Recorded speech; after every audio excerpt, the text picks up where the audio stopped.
Izin bertanya Ustaz, lebih baik salat tahajud 7 rakaat atau 11 rakaat Ustaz? Dan bila mengerjakan salat 4-4-3, apakah ada tahiyat awal Ustaz di 4 rakaat tersebut? Mohon penjelasannya. Teman-teman sekalian, Nabi SAW pernah tunaikan baik yang 7 rakaat, 11 rakaat, 13 rakaat. Nah dari sini Anda mesti melihat keutamaan yang dimaksudkan dari berbagai banyaknya rakaat ini bergantung pada keadaan kita dan kemampuan dalam menunaikannya. Kadang-kadang kita mampu 11 rakaat. Bahkan Nabi pernah 13 rakaat. Kan pernah. Abu Dawud nomor hadis 1367. Ketika dengan Ibnu Abbas di rumah Sayyidah Maimunah, pernah beliau 13 rakaat. 2 rakaat, 2 rakaat, 2 rakaat, 2 rakaat, kemudian ditutup dengan witir 1 rakaat. Pernah.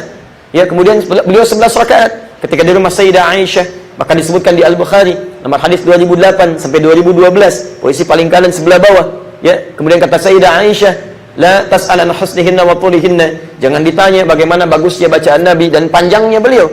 Ya yusalli arba'an, thumma yusalli arba'an, thumma yusalli thalathan. Beliau salat 4 rakaat, 4 rakaat, kemudian 3 rakaat. Jadi berapa rakaat semuanya?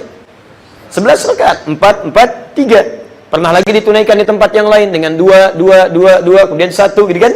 Ada 11 rakaat. Jadi bisa 2, 2, bisa 4, 4, kemudian 3. Dalam keadaan tertentu pernah 7. Pernah 7 rakaat, gitu kan? Nah, kapan keadaan itu bisa ditunaikan? Ternyata bergantung kondisi-kondisi pribadi kita. Di kadang Nabi tunaikan 7 rakaat karena memang kesempatannya dan kondisi fisik beliau memungkinkan hanya 7 rakaat. Ya pernah 11 rakaat di tempat lain, kemudian 13 rakaat. Diambil oleh kita dilihat kapan Nabi menunaikan 7 rakaat, kapan 11 rakaat, kapan 13 rakaat. Di antara kesimpulannya adalah bergantung pada kondisi keadaan kita, sesanggup apa kita bisa mengerjakan itu semua. Jadi kalau Anda misalnya terlampau lelah, kan? Kadar kekhusyuannya cukup di 7 rakaat, jangan paksakan 11 rakaat. Begitu 9 rakaat sujud, khusyuk gitu kan, Masya Allah. Saking khusyuknya gak bangun-bangun, dibangunkan pas subuh Pak, tidur rupanya gitu kan. Nah, jadi hal-hal demikian mesti disesuaikan dengan keadaannya. Apakah kemudian yang 4-4 rakaat itu, 4-4-3, di 4-nya masih ada tahiyat? Kalau kita lihat, di dalam riwayat-riwayatnya tidak menunjukkan, tidak langsung memberikan isyarat apakah ada tahiyat atau tidak. Disinilah kemudian terbuka peluang ijtihad. Ada sebagian ulama mengatakan tidak perlu menggunakan tahiyat. Dilangsung saja karena kalimatnya arba'an, 4 rakaat, 4 rakaat. Tidak disebutkan tahiyat di situ. Karena tidak disebutkan tahiyatnya, tidak spesifik, maka tidak perlu menggunakan tahiyat. Sekaligus untuk membedakan antara salat dimaksud dengan salat-salat fardu yang lainnya yang menggunakan tahiyat. Maka yang berpemahaman demikian karena luas pemaknaannya, dia menunaikan 4 rakaat tanpa menggunakan tahiyat ula di situ. Di begitu salat yang kedua, rakaat kedua, bangkit kemudian ketiga, dan teruskan yang keempat lalu salam. Jadi 4 rakaat dengan 1 salam, 4 rakaat dengan 1 salam. Ada yang kemudian menyampaikan lagi, justru disebutkan di sini umum arba'an, 4 rakaat, 4 rakaat, tidak disebutkan dengan tahiyat karena memang sudah jelas setiap salat yang lebih daripada 2 rakaat pasti ada tahiyatnya. Contohnya maghrib 3 rakaat. Begitu 3 rakaat bukankah ada tahiyat ula? Kan 2 rakaat tahiyat. Ketiga rakaat tahiyat akhir.